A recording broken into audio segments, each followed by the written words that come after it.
biggest challenge is not in containing the violence. The biggest challenge is not being able to preempt it and stop it in the first place, and more importantly, get the warring factions together. That is the bigger failure of the government.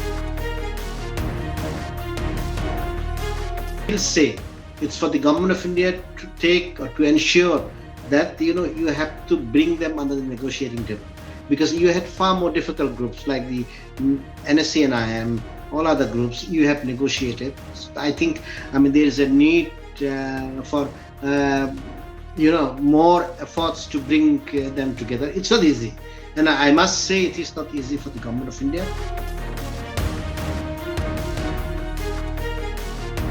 We saw them turn violent over the weekend as well. We also saw attacks on the central paramilitary forces.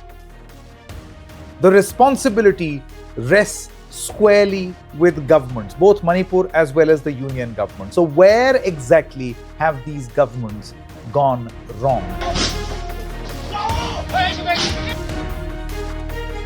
Center has to take initiative. I do not have the necessary prescription, but obviously, unless they are able to bring them on the table or enforce the ceasefire rules and regulations, etc., these incidents or this kind of flare-up will continue to take place. And I think the bigger problem with this is the communities suffer.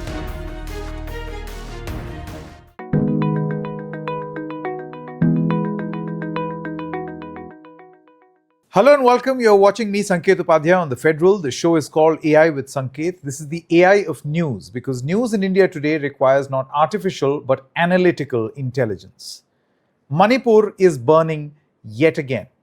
What exactly has gone wrong with this state of India that the union government and the state government has failed in containing the situation in Manipur? There is grave injustice which has been happening on ground for over 2 years now. We also saw president's rule in the state. It had a new government. A lot was said about peace initiatives under the new government's rule. But why is it that the Manipur government and the central government, which is keeping a close eye and absolute control over this situation, they claim, has failed to contain this fresh spate of violence? It all started on the 7th of April when a projectile hit 2 siblings. They were killed. And since then, we have only seen a flare-up. There are protests happening. Those protests are turning violent. We saw them turn violent over the weekend as well. We also saw attacks on the central paramilitary forces. The responsibility rests squarely with governments, both Manipur as well as the union government. So where exactly have these governments gone wrong, and what could have been done differently? We put this to a discussion.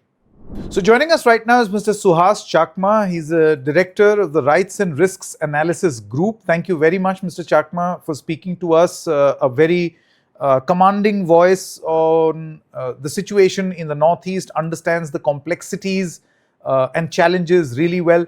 Mr. Chakma, why is it, and I want to start with the first question first, why is it that the situation continues to be difficult in Manipur, even after so many years of president's rule, a very turbulent and tumultuous period of the N. Biren Singh government, and now this new government, which has been sworn in very recently? I think the reasons are basically tough one. While it would have been very easy for the government to establish peace processes or peace in the affected areas, especially those which are bordering the hills and the plains, I think the presence of the armed groups complicates the entire process. If you look at it, whether it's the Kuki armed group or some of the armed groups from the Métis, and the kind of rhetoric they use, because both communities have armed groups which can basically vitiate the atmosphere with one particular incident of firing a mortar or killing somebody. And the issue is it is an existence or existential issue for the armed groups. So it is usually the armed groups which are taking the initiatives to vitiate the atmosphere. So one of the reasons why there could be peace in other similar situation, like in Bodoland, which we have seen, riots after riots with the Muslims, Santals and etc. in the 1990s till 2014. It was, I think, the ability of the government of India to take control of the situation. And in Manipur, the government of India and the security forces, because of the terrains, because of the ceasefire agreements with certain groups, and some kind of tolerance at the local level, because of the complexities, the armed groups still are very active and they are the deciding factors. And that's why the situation, despite, I think, best efforts, when it comes under control, then it basically takes one, group to use firearms, and the entire situation goes out of hand. Yeah, so Mr. Chakma, I understand the armed nature of the rebellion and armed groups being there. Now, this is not something which has happened only very recently. We all know this has been happening in Manipur for a while now. And the latest trigger on the 7th of April was a projectile hitting a sibling and killing two young children, a boy and a girl. And that led to a flare up, and we've been seeing that things are not under control.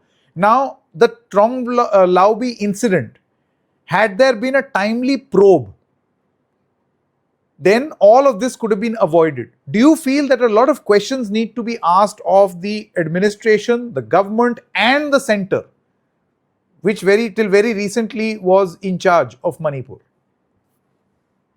Surely, I think, despite the presence of so many security forces, uh, these kind of incidents take place and leads to further, violence. I mean, it basically shows that the administration is not able to proactively respond to the security needs after this kind of incidents take place. I think what we have to bear in mind is the fact that when certain incidents take place, one particular community from the either side are affected, it will lead to massive protests from the other side. And at that point of time, I think the security forces immediately need to respond. And they are often not able to respond because the role of the security forces, even today, is of managing peace. So I always say that the role of the security forces in Manipur is akin to the UN peacekeeping forces somewhere else. You have the firearms, you cannot shoot. If you shoot, then some innocent people are killed, then it creates another cycle of violence of its own. So security forces are also, in a way, have been exercising lots of restraints. So under these circumstances, I think the administration is also under some sort of strains. For example, when the CRPF personnel use disproportionate firearms, then some were injured in the firing, then it led to more clashes. And the government of India from the beginning has maintained a policy that they don't want to cause any kind of civilian casualty, because then it takes completely another dimension. So I would say that I think that's why the state government has not been able to control the situation, and there has not been, at the end of the day, any kind of political initiative to bring the parties to some form of negotiating table. And that's, I think, the biggest block. If there had been some sort of discussions between the two community representatives, including the armed groups, then I think it would have moved a little bit. Or even if you are not successful to conclude this kind of talks, if you are able to bring them to the table, then of course it creates the necessary ambience or confidence not to engage in this kind of violence. So I think the biggest failure is not being able to bring the parties to a negotiating table. So, this is very interesting. You're saying that the biggest challenge is not in containing the violence, The biggest challenge is not being able to preempt it and stop it in the first place, and more importantly, get the warring factions together. That is the bigger failure of the government in Yes, terms of absolutely. stopping. Absolutely. If you are the government of India, however difficult the issues are, you have to initiate some sort of discussions, and you have to create some kind of process where both the warring I'll tell groups you what will the come government along. is saying. I want to, Mr. Chakma, I'll tell you what the government is saying. They say that we are making the efforts. We did bring in peace also during the period of the president's rule. However, the government says that there are some people who are anti peace, who want to exploit the situation and are not letting the situation become or come back to normal. They say that this could be political interest, and this could be also the interest of the armed militia. So, what do you have to say about this explanation? No, I think they are partly right, but at the end of the day, it's the task of the government to create an atmosphere where you bring everybody on the table. So I recognize, take cognizance of what the limitations have been explained by the government of India, that they have been making efforts, they have brought peace. I mean, these incidents do not, recur regularly as we had seen earlier. But I would still say it's for the government of India to take or to ensure that you have to bring them under the negotiating table, because you had far more difficult groups like the NSC and IM, all other groups you have negotiated. I think, I mean, there is a need for more efforts to bring them together. It's not easy, and I must say it is not easy for the government of India. They have been trying their best, and it is not easy to address somebody's tough words, somebody's political interests, somebody's political survival, because from both sides, actually, especially from the side of the Kuki armed groups, they have made the demands, a prestige issue, that we have to get this kind of autonomy, with the self-governance, etc., not within the current framework, etc. When the initial problem started, actually, these were not the issues. On 3rd of May 2023, when the riots started, it was actually over differences on the grant of scheduled tribe status to the Métis, and it transformed into actually the status for the uh, Kuki tribes in the constitutional framework. So now the issue has become, completely, the completely diverted. So therefore, it's very difficult for the center. But center has to take initiative. I do not have the necessary prescription, but obviously, I mean, unless they are able to bring them on the table or enforce the ceasefire rules and regulations, etc., these incidents or this kind of flare up will continue to take place. And I think the bigger problem with this is the communities suffer, and in the affected areas the shops are closed, people are protesting, so the economy is completely down. How are people going to survive after 3 months? Because your shops and your commercial complexes are shut, you possibly cannot go to your field for cultivation, etc., and the state, I mean, is unable to help those. So that's why I think they are taking very good initiative, but obviously they have not proven to be enough as yet. My final question, Mr. Chakma, many of the protesting groups and civil society organizations organizing these protests, they say that one of the immediate solutions for there to be less protest and less violence is for central forces to be removed from Manipur. Now, my point is, if there is violence and if the situation is volatile, and if there are armed groups at play, then do you think that this suggestion that you take away the central forces, central paramilitary forces, and things will be fine, will it work like this?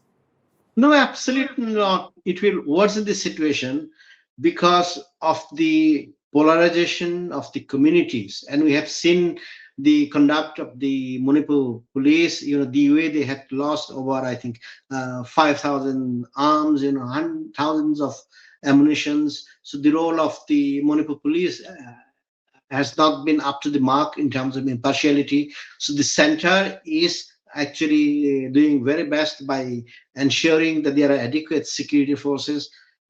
Also, at times, with the instruction not to resort to disproportionate use of force. But if the security forces go, meaning the central security forces go out of Manipur, the situation will only deteriorate. It will not improve. It will be a disaster for the government of India if they do that. All right, Mr. Suhas Chakma, thank you so much for your time, sir. Thank you.